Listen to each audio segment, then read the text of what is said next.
Hello everyone, welcome to my channel. और आज इस वीडियो में हम थ्री मोमेंट का एक और क्वेश्चन करेंगे जिसमें हम एक कैंटिलीवर टाइप की बीम का यूज़ करेंगे जिसमें उसका एक एंड फिक्स्ड एंड एक एंड फ्री होगा। So without any delay let's start.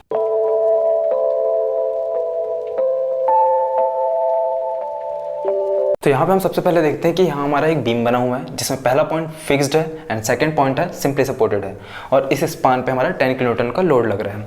और इसके बाद जो हमारा है वो फ्री एंड है जिस पे भी हमारा पॉइंट लोड लग रहा है 10 किलोन्यूटन का। मैंने फिक्स्ड का एक थ्री मोमेंट का क्वेश्चन कराया हुआ है।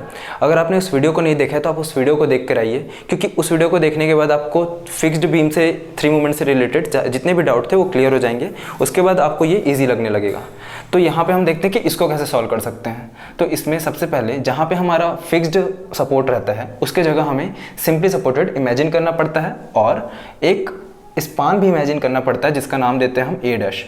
इसके बाद हम इस बीम को जनरल मेथड के थ्रू सॉल्व कर सकते हैं, क्योंकि थ्री मोमेंट का मेथड में हम दो स्पान को ही कंसिडर कर सकते हैं। तो यहाँ पे पहला स्पान और ये दूसरा स्पान।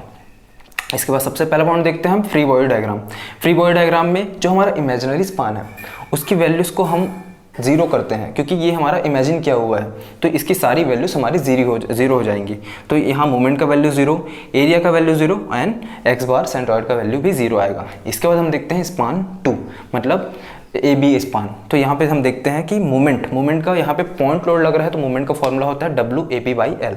तो W means load and A is first distance, B is second distance and whole distance is L. तो यहाँ पे इस सब की वैल्यूज़ को यहाँ पे पुट करते हैं तो हमें वैल्यू मिलता है 10 किलोन्यूटन मीटर।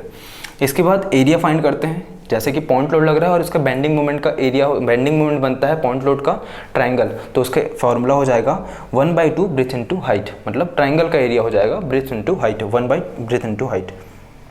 तो इसमें आता है 1/2 ब्रेथ इनटू हाइट, मतलब ब्रेथ इसका बेस है और हाइट उसका बेंडिंग मोमेंट है। तो बेंडिंग मोमेंट ये सब की वैल्यूज़ को रखने के बाद इसका वैल्यू आता है 20। इसके बाद हम इसका सेंट्रॉइड निकालेंगे। सेंट्रॉइड का फॉर्मूला होता है L/2, L/2 और L हमारा है 4, तो 4/2 इसका वैल्यू आता है 2। इसके बाद हम देखते हैं कि यहाँ पे हमारा एक फ्री एंड है। फ्री एंड का भी हमें वैल्यू निकालना पड़ेगा बेंडिंग मोमेंट और एरिया का, क्योंकि हमें इसे डायग्राम में शो करना पड़ेगा। तो अब यहाँ पे सिर्फ हम डी पॉइंट के लिए निकालते हैं। डी पॉइंट के लिए हमारा फ्री एंड के लिए बेंडिंग मोमेंट का फॉर्मूला होता है पॉइंट लोड के लिए W/L। तो यहाँ पे W लग रहा है हमारा लोड 10 एंड L है मतलब लेंथ है उसका 1 मीटर। तो 10 × 1 = 10 किलोन्यूटन मीटर। इसके बाद हम इसका एरिया निकालते हैं। सेम ट्राइंगल के लिए जो फॉर्मूला लगता है 1/2 ब्रेथ इनटू हाइट। तो यहाँ पे ब्रेथ है हमारा 1 और हाइट है हमारा उसका बेंडिंग मोमेंट मतलब 10। तो 1/2 × 1 × 10, तो इसका वैल्यू आ जाता है 5। अब देखते हैं कि इस पॉइंट पे जो हमारा फ्री एंड है यहाँ पे भी हमारा बेंडिंग मोमेंट का वैल्यू आएगा, क्योंकि यहाँ पे हमारा एक्स्ट्रा कैंटिलीवर टाइप का पोर्शन निकला हुआ है। तो इस पॉइंट के लिए हमें बेंडिंग मोमेंट फाइंड करना है। तो जब हम इसको मोमेंट लेते हैं तो पॉइंट लोड आ रहा है ऊपर से, तो इसे हम लेते हैं माइनस में। तो MB = -10 × 1 मतलब -10 × डिस्टेंस। तो इसका वैल्यू आ जाता है -10 किलोन्यूटन मीटर। इसके बाद सेकंड पॉइंट आता है अप्लाइंग थ्री मोमेंट इक्वेशन। हमें बीम्स की वैल्यू को फ्री बॉडी डायग्राम से जो वैल्यूज आई हैं उन्हें मोमेंट के इक्वेशन में, थ्री मोमेंट के इक्वेशन में पुट करना है। तो यहाँ पे हमारा दो स्पान है A डैश A और B। तो इन दोनों की वैल्यू को हमें इस इक्वेशन में पुट करना है और इसके हिसाब से मैंने इसका नामकरण कर दिया है। तो यहाँ पे आता है हमारा MA dash L dash divide by L dash plus 2MA L dash divide by EI plus L1 divide by EI plus MB L1 = -6A dash x bar dash divide by EI L dash minus 6A1 x bar 1 divide by EI L1 plus 6 del dash divide by L dash plus del 1 divide by L1। तो इस question में हमें EI और sink की value मतलब deflection की value नहीं दी हुई है, तो हम इस EI और डिफ्लेक्शन की वैल्यू को 0 पुट कर देंगे और उसे ख़त्म कर देंगे। इसके बाद हमें पता है कि यहाँ पे हमारा इमेजिनरी स्पान था और इसकी वैल्यूज नहीं आई थी, 0 आई थी, तो हम इसको डायरेक्टली 0 पुट कर देंगे। जैसे यहाँ पे मोमेंट MA डैश के वैल्यू 0 आया था और L1 भी 0 आया था, तो ये पूरा होल टर्म हमारा 0 हो जाएगा। इसके बाद आता है 2MA L डैश की वैल्यू थी 0, तो 0 पुट कर दिया मैंने, प्लस L1 की वैल्यू है 4, तो यहाँ पे मैंने 4 पुट करा है, प्लस 4MB = यहाँ पे A dash x bar dash और L डैश की वैल्यू सारी 0 थी, तो ये होल टर्म 0 हो जाएगा। उसके बाद एरिया 1 और x बार 1 और L1 की वैल्यू को जब हम यहाँ पुट करते हैं तो इस इक्वेशन का सॉल्यूशन ऐसा कुछ बनता है 8ma + 4mb। और हमने फ्री बॉडी डायग्राम में mb का वैल्यू निकाला था, तो जो आया था -10। तो जब -10 की वैल्यूज़ को यहाँ पुट करते हैं तब हमें ma का वैल्यू आ जाता है -2.5। तो ऐसे हो जाता है हमारा 3 मोमेंट का इक्वेशन सॉल्व। इसके बाद थर्ड स्टेप आता है रिएक्शन। हमें इस पर्टिकुलर बीम का रिएक्शन फाइंड करना है। तो सबसे पहले हम रिएक्शन में इसके सारे फोर्सेस को सम कर लेते हैं। तो यहाँ पे मैंने लिखना है समेशन फोर्सेस = 0। तो RA + RB, उसके बाद फोर्सेस को मैंने सम किया है 10 किलोन्यूटन + 10 किलोन्यूटन। तो यहाँ पे वैल्यू आ जाता है 20 किलोन्यूटन।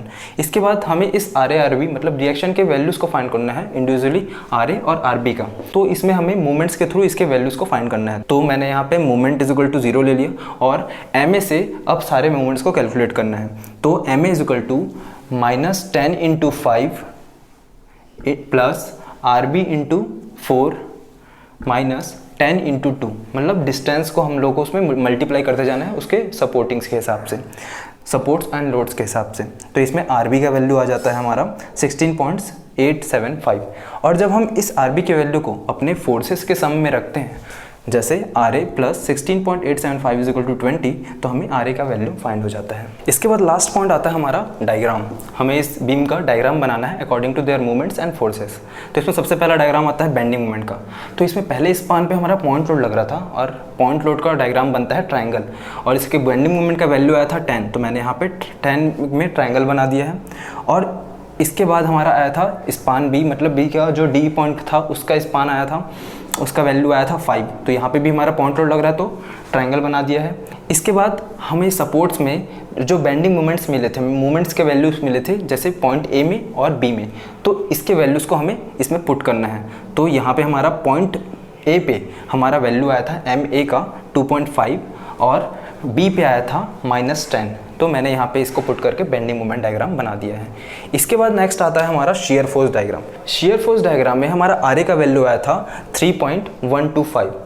जब हम इसको एक्सटेंड करते हैं और 10 से माइनस करते हैं, मतलब ऊपर से लोड आ रहा है तो 10 से माइनस करना पड़ेगा, तो इसका वैल्यू अप्रॉक्स आता है 7 इसका वैल्यू आता है। और जब हम इसको एक्सटेंड करते हैं तो यहाँ पे B सपोर्ट में हमारा वैल्यू आया था 16।